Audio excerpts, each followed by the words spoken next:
Hey, I'm Jay Malone. I am the owner of Passive Profits. And if you're just joining the newsletter or someone forwarded you today's post, I narrate each week's newsletter posts. I do that because I'm the type of person that likes to listen in order to learn. I learn best by listening to content. So if that's like you, then you're in for a treat because I'll do this each and every week. So continue to follow along. If you're not already subscribed, please do so. There are links to do that all throughout. So without further ado, let's kick in and start this week's newsletter post, how to launch your first digital product. The excitement is palpable. It's time to launch your first digital product out to the world. If you've been following along with the 4-part Your First Product series, you've already come so far. Here's what we've covered. Part 1, how to prep your first digital product. Part 2, how to build your first digital product. Part 3, how to create a landing page for your first digital product. And Part 4, which is today's post, how to launch your first digital product. If you're just tuning in, make sure to catch up on the first 3 parts so you're all set for today's launch playbook. Otherwise, today we're getting you launch ready with the checklist you'll need to knock out in order to click publish. Here we go. Your launch checklist. To ensure everything is primed and ready for launch, here are the 3 checklist items we're going to break down today. 1, customer onboarding sequence. 2, marketing across various channels. 3, smoke testing to the end-to-end customer experience. So let's dig into number 1, customer onboarding experience. Your customer onboarding experience is an automated series of post-purchase communications that you'll send to your customer. A great onboarding sequence will 1, welcome your customer to the product. 2, empower them to achieve a quick win using your product, that is to minimize time to value for your customer. 3, help them overcome common roadblocks and limiting beliefs. So in other words, what they might be thinking is, I'm not sure if I'm going to be successful using this product. And so that's how you're going to show them that they're going to be able to do that. 4, provide bonus content to ensure their success. 5, encourage them to keep going. 6, provide exclusive customer-only resources. And 7, inform them what to do next. When they get to the end of the course or the content or the ebook, help set them up for success in where to go after this. Aside from enabling and supporting your customer, onboarding also benefits your business. Your onboarding sequence will keep you and your business top of mind long after the customer's point of purchase. They also provide a bridge to drive sales of related products and services. Those are your cross-sells and upsells. Now that you understand the goal and intent of an onboarding sequence, let's walk through creating them. Onboarding format and tools. Email. Many onboarding sequences are delivered via email automation services provided by email service providers like MailChimp, ConvertKit, or Beehive. That's the platform that I'm using. Online learning platforms like Podia, Teachable, and Thinkific also ship with automated emailing capabilities. For example, Podia calls them campaigns. Text. However, if your audience is mobile only or mobile first, you may choose to offer an automated onboarding via text message. There are lots of platforms that offer this service. The one I have experience with is Twilio. DMs, short for direct messages. If the product you're launching is access to a community, your onboarding sequence may be an automated series of DMs. Discord, Patreon, Slack, Tribe, and Mighty Network all offer some version of automated customer messaging. If you have multiple platforms, you can leverage a tool like Customer.io to push automated messages across all of them. Onboarding examples. To help you get started with your onboarding sequence, I organized 2 resources for you. First, my toolkit onboarding sequence. The first resource is an overview of the email onboarding sequence from my problem framing toolkit. By the way, if you haven't, go back and read newsletter 1, where I break down how I eventually discovered creating the process that I used to discover and initially build my problem framing toolkit. Okay, back to the post. I just rebuilt this sequence recently. It's version 3 since launching the toolkit 3 years ago. I point this out to remind you that it's not only the product itself that you'll iterate. Each touch point makes up your customer's collective experience and thereby deserves some love and care over time. Since my toolkit is built within Podia, I use their emailing capability to send an 8-part onboarding sequence over 24 days. Here are the emails I included for my toolkit customers. Day 0, that is, as soon as they got the product, they got this first email in their onboarding sequence. It is a welcome email, and it included links to their toolkit. So don't assume that when your customer goes through the platform and is sitting in front of the product, they'll probably lose that link. And so it's important for them to have somewhere like their email inbox to go back to find links to their product or course that they just got from you. Day 2 email, extra content they'll be delighted to receive. Then day 7, I send them an offer to help them with a discounted coaching call. That's an upsell. On day 10, they got an email with FAQs to help address common pitfalls and questions. Then on day 15, 17, and 19, they got a 3-part series of more bonus content to help them succeed. And finally, on day 24, I sent them an email with information on what to do after completing the process within the toolkit. This was the original sequence, 8 emails over 24 days. Then, a few weeks later, after I created that sequence, I added a new email to the sequence to announce an affiliate partner program. Since I want every customer, including past customers, to know about that offer, I additionally sent it out as a one-time broadcast. So a broadcast email is just a one-time thing that you can schedule, but it's a single standalone email as opposed to a campaign or an automated email sequence, which is what we're talking about here. As you create new, unique, and valuable content that supports your customer's experience, you can continue to add them into your onboarding experience. In other words, your onboarding experience can last indefinitely. Just be sure to balance value with offers. For every email you send with an offer, such as promos, upsells, etc., send 10 emails with pure value. The second offer that I have for you in terms of giving you an example to create your onboarding experience is create your sequence with AI. So the second resource I created is a prompt you can customize and feed into your favorite AI chat agent. It will deliver back a solid foundation for you to build on top of. I prefer using ChatGPT 4 because it not only provides superior responses, but it can review links and documents that you supply it with. Within the email, you will find a prompt that you can use and customize. Back to the post. If you prefer, you can additionally ask AI to write your complete sequence. You'll need to additionally supply it with more information about your product, your customer, and more details about the content. No matter what, make sure you do your due diligence to review its responses. That's it for your onboarding sequence. Now it's time to create a queue of product launch marketing announcements. Section 2, queue up your marketing announcements. Your marketing announcements let the world know that your product exists, what problem it solves, and how to access the product. Since all of this info is contained within your product's landing page, it's best to point all of your marketing communications there. This will include newsletters, emails, social posts, and any additional platforms you feel comfortable using. How to think about each platform using ads and your content strategy is out of scope for today's post, but in a future post, I'll help you create your marketing launch strategy and put an execution plan in place with tools and examples. Stay tuned. 30-day queue. While marketing will continue for the life of the product, I recommend you spend the time now to build up a queue of 30 days worth of announcements. Here's why. On launch day and for the first weeks following, your time will be best spent engaging with and supporting your customers. You might be hosting webinars, conducting research, or responding to support issues.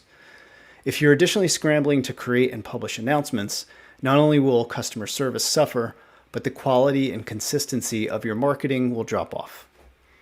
Who should you market to? There are 3 primary categories of people to market to, going from hottest, that is ready to buy, to coldest, unaware of you or your offer. leads. So at the top are your white hot folks. That is your wait list. A wait list is a collection of leads who specifically raise their hand to be notified about this product before it officially launched. Product pros create wait lists way before they begin building their products. More on that in a future post. This channel will be especially important for founders who are just getting started or launching a brand in a new market.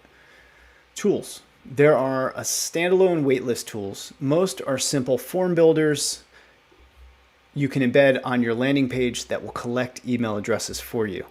Ideally, pick one that integrates with the platform you're using to send onboarding emails so your email list is automatically synced. Alternatively, the platform I use for my toolkits, Podia, has a waitlist feature built right in. Super handy.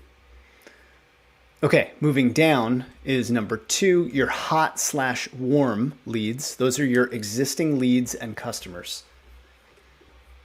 Let me do that again. Actually, your hot and warm bucket are your existing marketing contacts and customers.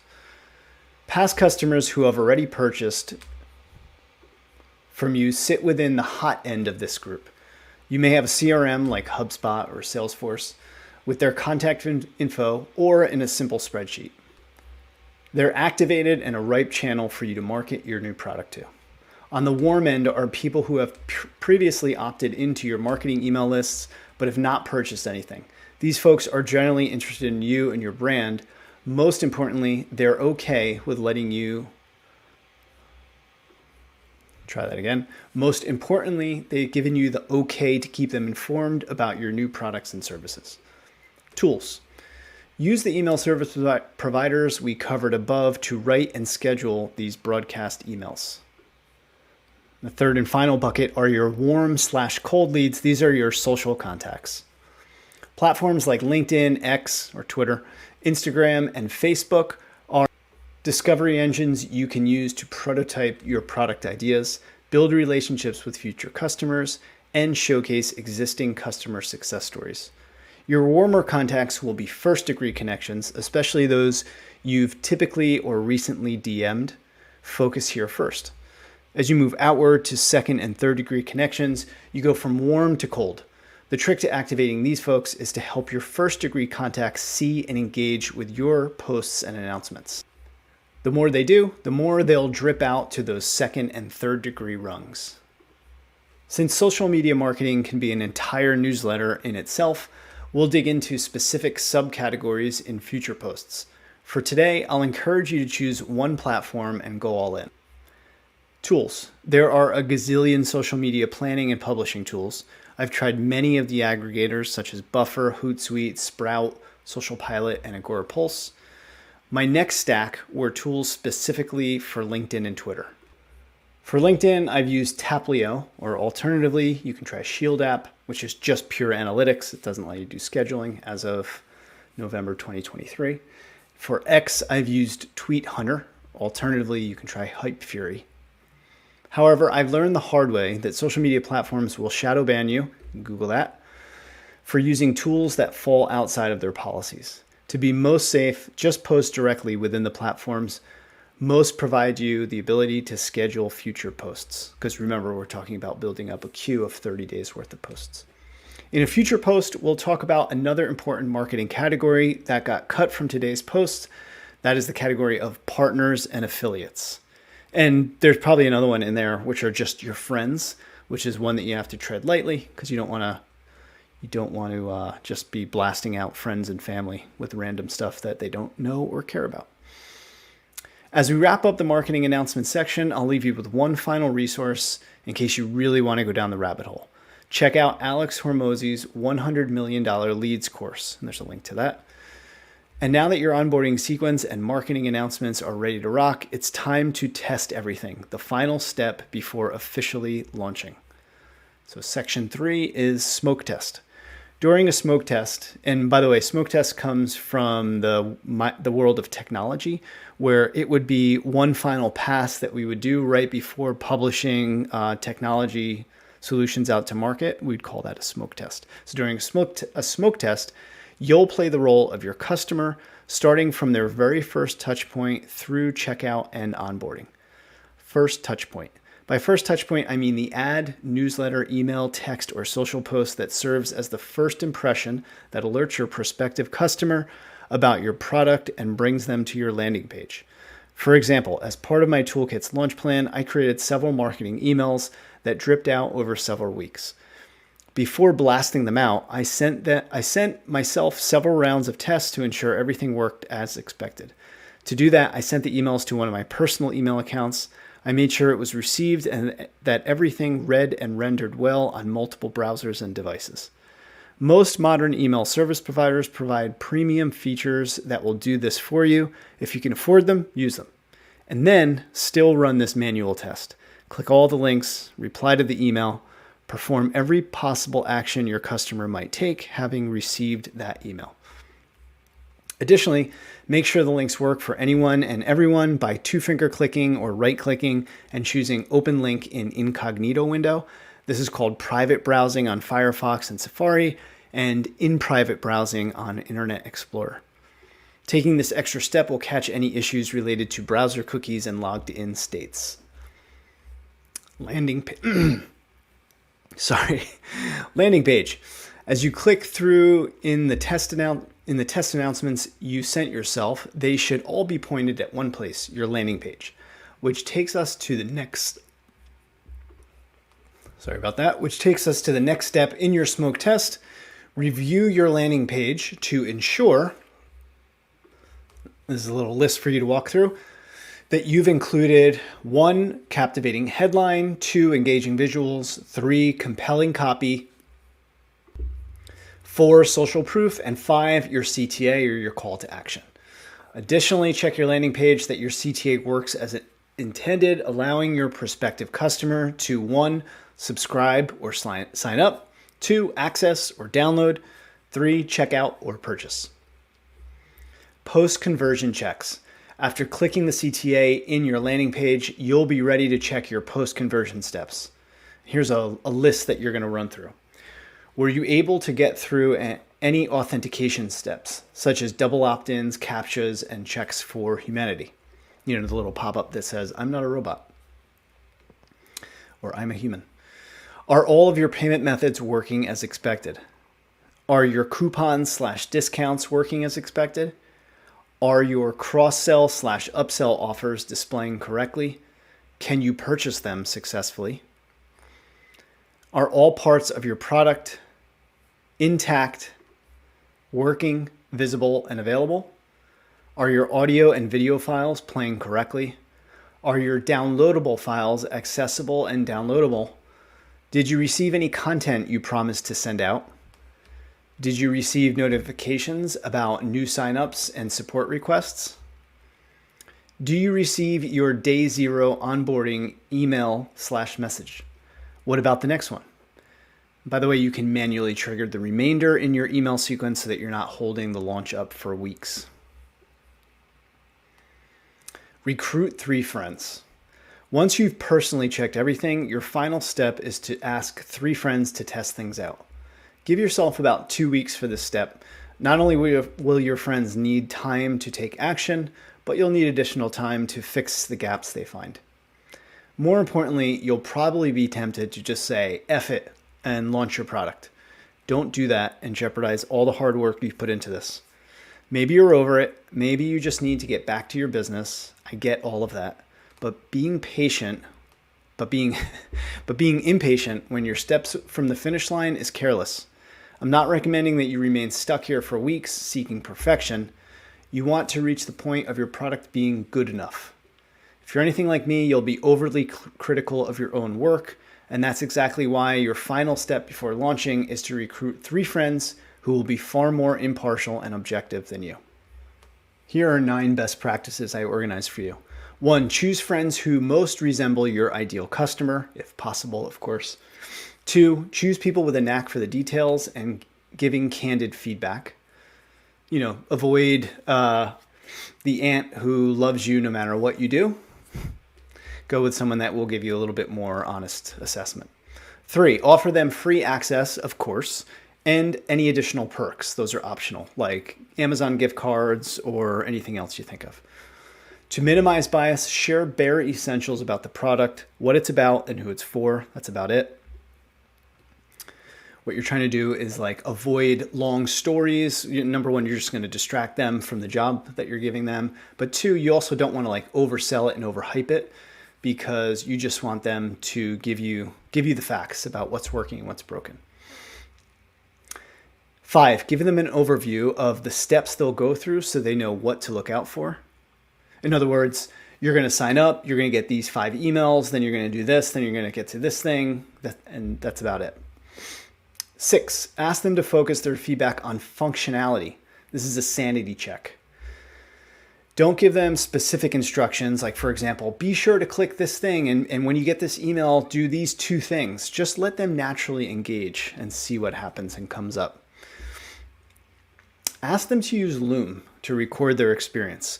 This will be easier on both of you, because in contrast, you could ask them to like put an email together with feedback and screenshots. That's a total disaster. It's going to take them 10 times as long, and it'll take you just as long to go through all that feedback. Couple pro tips about Loom. You should sign up for Loom Business and add in Loom AI and invite each person as a temporary member to your workspace. They'll be able to then record for longer than 5 minutes. And the AI will record summaries and transcripts, which are super powerful for you to then go back and read and just have access. You can listen, but also read at the same time to really get deep into their feedback. Second pro tip, ask them to talk aloud as they engage. This helps ensure they and you don't miss anything.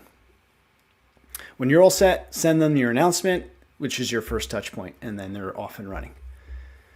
Managing suggestions. Inevitably, your friends are going to give you feedback that goes beyond routine fixes. They'll offer suggested changes and enhancements. These suggestions are gold.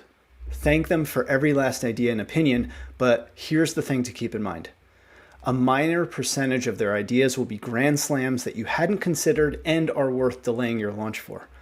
Some will be ideas worth testing with real customers at a later time. Most will be throwaways. In a future post, I'll help you organize and conduct user research and customer testing, and then prioritize new product features. That's it. You've done everything you can to be launch ready. It's officially time to launch. Which brings me to the last point as we wrap this series up. Concluding this series, if you've been following along with the 4-part Your First Product series, we've covered a lot. In part 1, you learned how to prepare for your first digital product. That was a great jumping off point for part 2, where you got a complete walkthrough for building your product. In part 3, I helped you create a landing page for your product that informs and converts your customers. And today we covered the building blocks that go into your actual product launch. I created this series early on in the life of this newsletter to provide fellow founders and creators with the playbook I wish I had when I built my first digital product. All of the hows, the tips, tools, tactics, and best practices. The reality is everything we covered in this series gets you to chapter 1. Chapter 2 and beyond is everything post-launch. Based on my research, the conversations I've had with founders, this is the work that keeps most from starting. The imposter syndrome that comes with having to step into the role of marketer. The fear that you're going to turn into some shitty used car salesperson, alienating all of your customers by spamming them. You catastrophize reactions from your market, assuming people will scorn you for building such a shitty thing. I've been there. And it's why I'm going to devote upcoming posts to helping you market and scale your product. If getting additional post-launch playbook sounds good to you, stick around. Until then, thanks so much for following along. I hope you appreciated today's post and this Your First Product series. I put dozens of hours of work into this, so I hope you appreciate it. If you did, I'd love your support sharing the newsletter with your network. Please click the button here to share the newsletter so I can grow it and then keep all of this content coming fast and furiously and keep it free. Thanks so much. Also below there is a place to rank today's post, rate today's post. Please do so. And a special hello to Norman, Gerard, Wilton, and 4 more founders. I think it's 6 as of right now, who joined Passive Profits this week. Welcome. See you guys.